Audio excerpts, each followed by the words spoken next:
أعوذ بالله من الشيطان الرجيم. بسم الله الرحمن الرحيم. آمن الرسول بما أنزل إليه من ربه والمؤمنون كل آمن بالله وملائكته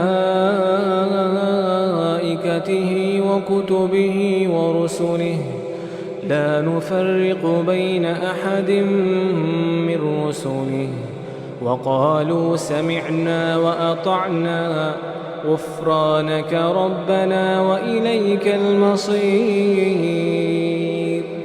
لا يكلف الله نفسا إلا وسعها لها ما كسبت وعليها ما اكتسبت ربنا لا تؤاخذنا إن نسينا أو أخطأنا ربنا ولا تحمل علينا إصرا كما حملته ربنا ولا تحمل علينا إصرا كما حملته على الذين من قبلنا ربنا ولا تحملنا ما لا طاقة لنا به واعف عنا واغفر لنا وارحمنا أنت مولانا فانصرنا على القوم الكافرين.